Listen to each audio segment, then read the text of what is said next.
శ్రీమాత్రై నమ. జయ గురు దత్తాత్రేయ నమ. ప్రధానంగా ఎవరి జీవితంలో అయినా ఒక వ్యక్తి, అది స్త్రీయా పురుషుడా ఎవరైనా సరే, వారి జీవితం అంతా ఆనందంగా సుఖ సంతోషాలతో హాయిగా ఉండాలన్నా, సంతానం కలగాలన్నా, సౌభాగ్యం ఉండాలన్నా కంపల్సరిగా వారి యొక్క జన్మజాతకంలో శుక్రగ్రహం యొక్క స్థితిని బట్టి, బలాన్ని బట్టి ఆధారపడి ఉంటుంది. అయితే ఈ శుక్రుడు మగవారి జీవితంలో భార్యాకారకుడు అవుతూ ఉంటాడు.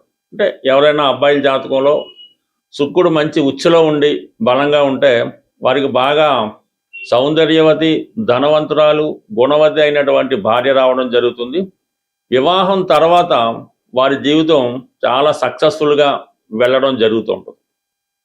అదే అబ్బాయిల జాతకంలో శుక్రుడు బలహీనంగా ఉన్న, నీచలో ఉన్న, పాపగ్రహాలతో కలిసి ఉన్న వారికి అనుకూలమైనటువంటి భార్య రాదు సరికదా. వివాహం తర్వాత వాళ్ళ జీవితం చాలా స్ట్రగుల్ పడవలసి ఉంటుంది. ఉదాహరణకు ఉద్యోగం పోవడం కానీ, పేరెంట్స్తో విభేదాలు రావడం కానీ, ఆర్థిక పరంగా చితికిపోవడం కానీ, వ్యసనపడవడం కానీ, ఇవన్నీ వివాహం తర్వాత జరుగుతున్నాయంటే వారి యొక్క జీవితంలో వాళ్ళకి ఈ పతనానికి వాళ్ళ భార్య అయితే కారణం కాదు. ఇతని జాతకంలో ఉన్నటువంటి శుక్రుడు మాత్రమే కారణమవుతుంటాడు. అందుకని శుక్రుడు ప్రధానంగా కారకత్వం వహించిన విషయాల్లో మెయిన్ సంతానం ఒకటి. వివాహం తర్వాత సంతానం కలగపోవడానికి కానీ, సంతానం ఆలస్యం అవడానికి కానీ శుక్రుడే కారణం అవుతుంటాడు. అంటే శుక్రకణాలు, అది సైన్స్ పరంగా వెళ్తే అది డెప్త్ సబ్జెక్ట్ అవుతుంది. బట్ ఏదైనా శుక్రుడి బట్టే సంతానం కలుగుతుంది. ఒకరి జీవితంలో పెళ్ళైన తర్వాత మొత్తం అందరూ అమ్మాయిలే, ఆడపిల్లలే పుడుతున్నారు అయినా దానికి శుక్రుడే కారణం అవుతూ ఉంటాడు. లేదా అందరూ అబ్బాయిలే కలుగుతున్నారు అయినా కూడా శుక్రుడే కారణం అవుతుంటాడు. రిపీటెడ్గా గర్భస్రావం జరుగుతూ ఉంటుంది, అంటే ప్రెగ్నెన్సీ పోవడం జరుగుతుంటుంది, 2-3 సార్లు కూడా పోవడం జరుగుతుంటుంది. దానికి కూడా శుక్రగ్రహమే కారణం అవడం జరుగుతూ ఉంటుంది. మనిషి యొక్క జీవితంలో చెడు అలవాట్లకి, వ్యసనాలకి కూడా మరి శుక్రుడే కారణం. అలాగే ఈ రొమాన్స్కి, ఈ లవ్ అఫేర్స్కి, అక్రమ సంబంధాలకి, వాట్ ఎవర్ ఇట్ మేబీ, జీవితంలో ఒక సంతోష గడియలు రావాలన్నా శుక్రగ్రహం బలం ఆధారపడి ఉంటుంది. మరి ఖరీదైనటువంటి వాహనాలకి, అలాగే ఖరీదైనటువంటి నగలకి, వివాహానికి, వివాహం తర్వాత జీవితానికి, శృంగార జీవితానికి కూడా శుక్ర బలాన్ని బట్టి ఆధారపడి ఉంటుంది. ఉదాహరణకి జన్మజాతకంలో, స్త్రీల జాతకంలో శుక్రుడు బలంగా ఉంటే, అంటే మంచి స్వక్షేత్రంలో కానీ, ఉచ్చులో కానీ ఉన్నప్పుడు చాలా వాళ్ళు పవిత్రంగా, మరి చాలా సౌకర్యవంతంగా, పవిత్రంగా, చాలా డీసెంట్ బిహేవియర్తో కలిగి ఉంటారు. అది ఉదాహరణకి ఎంఎస్ సుబ్బలక్ష్మి గారు లాంటి వాళ్ళు, పి సుశీల్ లాంటి వారు, ఎస్ జానకి లాంటి వాళ్ళు జీవితంలో అంటే వాళ్ళు కళారంగంలో కూడా రాణించడం జరుగుతుంది. కాబట్టి ఈ శుక్రుడు బలాన్ని బట్టి కూడా అది రాణిస్తూ ఉంటుంది. అదే శుక్రుడు నీచలో ఉండి బలహీనంగా ఉంటే ఈ టీవీ యాంకర్లుగానో, మామూలుగా ఏంటంటే స్ట్రీటు, ఇలాగా చాలా వరకు వాళ్ళు రావడం జరుగుతుంటుంది. బట్ ఏదైనా ప్రస్తుతం ఈ శుక్రగ్రహం మనకి ఈ సింహరాశిలో సంచరిస్తూ రేపు ఆగస్టు 1వ తారీఖున కన్యారాశి అయినటువంటి తన నీచ రాశిలోకి ప్రవేశించడం జరుగుతుంది. మరి దీని సందర్భంగా ఏ ఏ రాశుల వారికి ఎటువంటి ప్రభావం చూపుతుందన్న విషయాన్ని మనం ఈ వీడియోలో రాశుల వారిగా తెలుసుకునే ప్రయత్నం చేద్దాం. మేషరాశి వారికి ఈ ఆగస్టు 1వ తారీఖున శుక్రుడు కన్యారాశిలో ప్రవేశించడం జరుగుతుంది. సో ఇది ఈ రాశి వారికి ప్రధానంగా శుక్రుడు ఈ రాశి వారికి ధన సప్తమాధిపతి, అలాగే భార్యాకారకుడు, కుటుంబానికి, ధనానికి కారణం అవుతూ ఉంటాడు. ధనాధిపతిగా ఉన్నటువంటి శుక్రుడు 6వ స్థానంలో నీచ స్థానంలోకి రావడం వల్ల ప్రధానంగా మీకు స్త్రీలతో విరోధం అన్నది రావడం జరుగుతుంది. అది కూడా తక్కువ స్థాయి స్త్రీలతో విరోధం రావడం వల్ల కొంతవరకు దానివల్ల మీకు కొంత నేమ్ అండ్ ఫేమ్కి భంగం కలగడం జరుగుతూ ఉంటుంది. అలాగే మీరు తప్పనిసరి పరిస్థితుల్లో ఎవరిదో ఒకరి దగ్గర రుణ ప్రయత్నాలు చేయడం జరుగుతూ ఉంటుంది, అంటే అప్పు తీసుకోవడం జరుగుతుంటుంది. అది కూడా ఎలా ఉండదంటే మనకన్నా తక్కువ స్థాయి వారి దగ్గర రుణం తీసుకోవడం కూడా జరుగుతూ ఉంటుంది. ఇంకా సప్తమాధిపతిగా ఉన్నటువంటి శుక్రుడు 6వ స్థానంలో ఉన్నాడు. అంటే ఇప్పటిదాకా ఆగస్టు 1 నుంచి సెప్టెంబర్ 2 దాకా ఈ సమయంలో మరి భార్యకి అనారోగ్యం కలగడం కానీ, లేదంటే భార్యకి ఏదైనా వా మనస్పర్ధలు, భార్యతో మీకు మనస్పర్ధలు రావడం వల్ల, అంటే ధన విషయంలో కానీ, వేరే విషయంలో, బంధువుల విషయంలో కానీ, లేదంటే మీ కుటుంబంలో ఉన్నటువంటి స్త్రీల మధ్య విభేదాలు రావడం వల్ల భార్య గారు టెంపరీగా మీకు దూరం అవడం కానీ, వారి పుట్టింటికి వెళ్ళడం కానీ, ఆమెకి ఏదైనా ఇతరత్ర కోర్టు చికాకులో వృత్తిపరమైన ఇబ్బందుల్లో రావడం కానీ జరిగే అవకాశం ఉన్నది. అంటే మొత్తం మీద ఈ మేషరాశి వారికి కుటుంబంలో ఉన్నటువంటి స్త్రీలకి వ్యక్తిగతంగా వాళ్ళకి ఇబ్బంది కలుగుతూ ఉంటుంది, భార్యకి ఇబ్బంది కలుగుతూ ఉంటుంది. అలాగే మీ కింద పనిచేసే స్త్రీలు ఎవరైనా ఉంటే, వాళ్ళు సేవకులు ఎవరైనా ఉంటే వాళ్ళ వల్ల మీకు కొంత అపవాదులు, అపకీర్తి, అపనిందలు లాంటివి రావడం జరుగుతూ ఉంటుంది. ఇక ఇదే ప్రధానంగా ఈ మేషరాశిలో మీరు వ్యక్తిగతంగా స్త్రీ అయి ఉంటే కంప్లీట్గా మీ వ్యక్తిగత ఆరోగ్యం దెబ్బతింటుంది.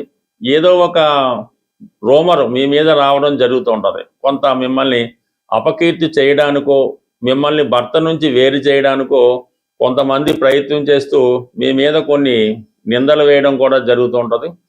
మరి స్త్రీలు కూడా ఇంచుమించుగా అటు పుట్టింటి వారితో కానీ, అట్టింటి వారితో కానీ విభేదాలు రావడం కూడా జరుగుతుంటుంది. కాబట్టి పర్టికులర్గా ఈ రాశి వారు మాత్రం కంపల్సరిగా శుక్రగ్రహ అనుగ్రహం కోసం పరిహారం చేసుకోవాల్సి ఉంటుంది. కొత్తగా వివాహ ప్రయత్నాలు చేస్తున్న వాళ్ళు, ఎవరైతే పెళ్లి సంబంధాలు చూస్తున్నారో, అది అమ్మాయిలు కానీ అబ్బాయిలు కానీ, ఈ సెప్టెంబర్ 2వ తారీఖు వరకు కూడా మీ ప్రయత్నాలు చాలా వరకు వాయిదా వేసుకోవడం మంచిది. ఏమాత్రం తొందరపడి ఇప్పుడు వివాహ నిర్ణయం తీసుకున్నా తర్వాత ఇబ్బంది పడే అవకాశం ఉంది. ఎందుకంటే సాధారణంగా ఇప్పుడు ఈ శుక్రమౌఢ్యంలోను, అలాగే గురుమౌఢ్యం వచ్చినప్పుడు వివాహాలు లాంటి శుభకార్యాలు వాయిదా వేస్తుంటారు. అంటే మనకు ఒక వివాహం జరిగినప్పుడు ఈ శుక్రుడు అలాగే గురువు కూడా బలంగా ఉంటేనే ఆ వివాహం అన్నది 100 ఏళ్ల పాటు నిలబడి ఉంటుంది. కాబట్టి ఇటువంటి సమయంలో ఇప్పుడు అలాగా మనకి కొంతవరకు గురుమౌఢ్యం ఉంది. ఈ శుక్రుడు నీచం ఉన్న సమయంలో మీరు వివాహ ప్రయత్నాలు చేసినా, లేకపోతే ఒక స్త్రీలతో పరిచయం పెంచుకున్నా, అది జీవితాంతం మీకు అపకీర్తిని కలిగించే అవకాశం ఉంటుంది. కాబట్టి ఇది కొంతవరకు టెక్నికల్గా జాగ్రత్త తీసుకోవాల్సి ఉంటుంది. అయితే కొన్ని సందర్భాల్లో స్త్రీలకి కొంతవరకు ఉద్యోగ ప్రయత్నాలు ఫలించే అవకాశం ఉన్నది. మీరు ఏదైనా కొత్త ఉద్యోగం కోసం ప్రయత్నం చేస్తుంటే ఫలించే అవకాశం ఉంది. అయితే కొన్ని ఇబ్బందులు వచ్చినా కూడా అవి పరిష్కారం అవడం జరుగుతుంటుంది. ఎందుకంటే ఈ ధనాధిపతిగా ఉన్నటువంటి శుక్రుడు 6వ స్థానంలో ఉన్నప్పుడు ఏదైనా ఉపాధి అవకాశాలు రావడం జరుగుతుంది. అది సబార్డినేట్గా చేయడం జరుగుతుంది. అయితే ఈ శుక్రుడి పైన శని దృష్టి పడుతుంది. కాబట్టి ఇది స్త్రీలకు బాగా అనుకూలించే సమయం. ఏ స్త్రీ జాతకంలో అయినా శుక్రుడు అలాగే శని కలిసి ఉంటే వారికి వివాహం తర్వాత కలిసి వస్తుంది. కంపల్సరీగా వాళ్ళు ఇతరుల మీద ఆధారపడకుండా స్థిరంగా ఉండడం జరుగుతూ ఉంటుంది.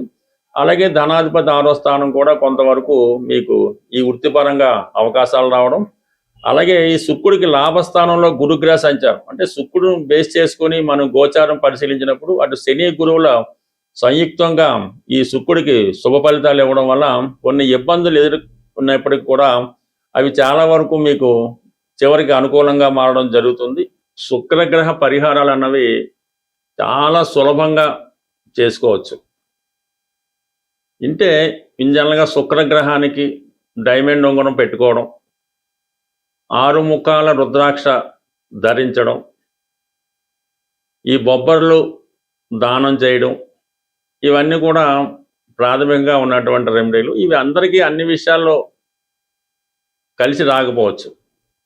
ఏదైనా శుక్రుడు మీకు మంచి ఫలితం ఇవ్వాలంటే ఫస్ట్ వ్యసనాలకి దూరంగా ఉండాలి.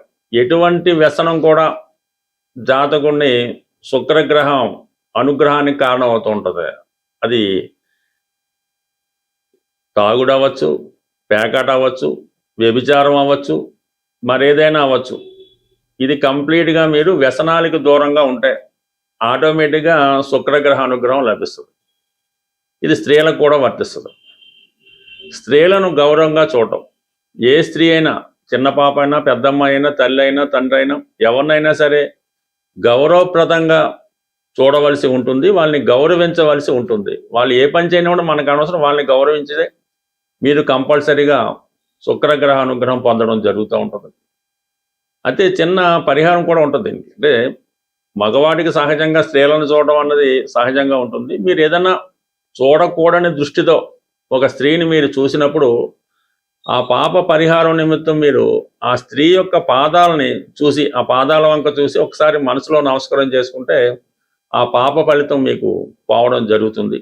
అలాగే ఇంట్లో మనకి పాడైపోయినటువంటి వస్తువులు, అంటే ఒక సంవత్సరంగా మనకి ఉపయోగం లేదు, పాడైపోయిన మోటార్ సైకిల్, ఇరిగిపోయిన కుర్చీలు, ఇరిగిపోయిన అద్దాలు, ఇటువంటి మనకు ఉపయోగం లేదు, ఒక సంవత్సరం పైగా దాన్ని మనం వాడడం లేదు అనుకున్నప్పుడు వాడిని ఎవరికన్నా డొనేట్ చేయడం అన్నది ఉత్తమమైన పని, ఏదైనా అవ్వచ్చు.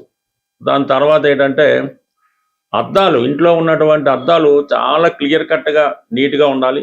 సాధ్యమైనంత వరకు పడక గదిలో, బాత్రూములో ఈ అద్దాలు, అంటే ముఖం చూసుకొని అద్దాలు లేకుండా ఉండడం మంచిది. మామూలు అద్దాలు అయితే ఓకే, గ్లాసెస్, పార్టిషన్ గ్లాసులు ఓకే.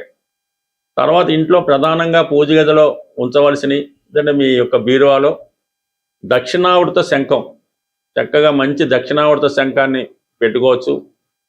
లక్ష్మీ గవలు, అవి విడివిడిగా ఉంచకూడదు, ఒక 8 గవలు ఒక ఎరుపు రంగు సిల్క్ క్లాత్లో మూటగట్టి పెట్టుకోవడం. అలాగే గోమతి చక్రాలు ఒక 8 మీ పూజా మందిరంలోనో క్యాష్ బాక్స్లోనో పెట్టుకోవడం వల్ల అనుకూలించే అవకాశం ఉంది. కంపల్సరిగా మీ పూజా మందిరంలో దేవుడి బల్ల దగ్గర మట్టితో అదే ఈ కుంకుమ భరణలు, చెక్కతో చేసిన కుంకుమ భరణలు ఒక 2 తీసుకోవాలి. ఒక కుంకుమ భరణ ఎప్పుడు కూడా ఇంట్లో ఉండకూడదు, 2 పక్క పక్కన ఉండడం మంచిది. ఒక కుంకుమ భరణలో పసుపు, మరొక కుంకుమ భరణలో కుంకుమ, సింధూరం, అంటే ఈ 2 కూడా పక్క పక్కనే పెట్టి అవే అమ్మవారి రూపంలో మీరు పూజించడం వల్ల కూడా మీకు అనుగ్రహం కలుగుతుంది. అలాగే మరి ఈ పూర్వకాలంలో చేట, ఈ ఎదురు బద్దలతో చేసిన చేట ఉండేది, ఇప్పుడు వాడకం అది తగ్గిపోయింది. కంప్లీట్గా మీ ఇంట్లో మాత్రం పూజా మందిరంలోనో మీ వంటగదిలోనో ఎక్కడో దగ్గర మాత్రం ఒక చేట అన్నది కంపల్సరీగా ఉంచవలసి ఉంటుంది. దానికి అలా కొత్తది కొన్న పశుపతి రాస్తూ ఉంటారు, ఆ విధంగా ఒక చేట మీ ఇంట్లో ఉంచడం. ఈ పూర్వకాలంలో ఈ ధాన్యం అది కొలుచుకునే ఈ కొంచెం సేరు, అర్ధ సేరు తవ్వ అని ఉండేవి. మీ యొక్క స్థాయిని బట్టి అది వెండిదైనా పర్లేదు, ఇనపదైనా పర్లేదు, ఒక కొంచెం కానీ కొలిసే సాధనం అది ఒక డిజైన్ ప్రత్యేకంగా ఉంటుంది. అది కూడా మీ యొక్క పూజా మందిరంలో కానీ స్టోర్ రూమ్లో కానీ ఇది ఉంచుకోవడం వల్ల కూడా మీకు లక్ష్మీప్రదంగా రావడం జరుగుతుంటుంది. అయితే శుక్రవారం, శనివారం ఏం చేస్తుంటే ఈ ఇంట్లో ఎక్కువ స్టీల్ పాత్రలు వాడతాను. ఈ మధ్య తాగడానికి గ్లాసులు స్టీలే, ఇంట్లో కంచాలు స్టీలే ఉన్నాయి కాబట్టి కనీసం శుక్రవారం, శనివారం ఈ స్టీల్ పాత్రలను వాడటం పక్కన పెట్టి ఈ అరిటాకులో కానీ ఇస్త్రాకులో కానీ భోజనం చేయడం. తాగడానికి గ్లాసు వెండిది లేకపోతే కనీసం గాజు గ్లాస్ కానీ కేవలం మట్టి గ్లాస్ అయినా వాడటం వల్ల అవి లక్ష్మీప్రదంగా ఉండడం జరుగుతుంది. ఫైనల్గా బెస్ట్ రెమెడీ ఏంటంటే అది మీరు సంసారం చేసుకున్నటువంటి కుటుంబంలో కానీ వ్యాపార సంస్థలో కానీ ఏ సంస్థలో అయినా సరే మీరున్నటువంటి నివాస స్థలంలో ఈశాన్య భాగంలో మట్టి కుండతో పూజ అవ్వచ్చు, మట్టి కుండ అవ్వచ్చు, అది ఎండాకాలం చలికాలం పక్కన పెట్టి నిత్యం ఆ మట్టి కుండలో నీళ్లు నిల్వ చేసుకొని ఆ వాటర్ని మీరు వాడచ్చు. వేరే విధంగా పూజకు ఉపయోగించుకోవచ్చు. ఈ మట్టి కుండలో నీరు ఈశాన్య భాగంలో పెట్టడం వల్ల మీకు భూతత్వం యాక్టివేట్ అయ్యి నిత్యం ఆ సంస్థ, ఆ గృహం కలకలాడుతూ ఉంటుంది. స్వస్తి.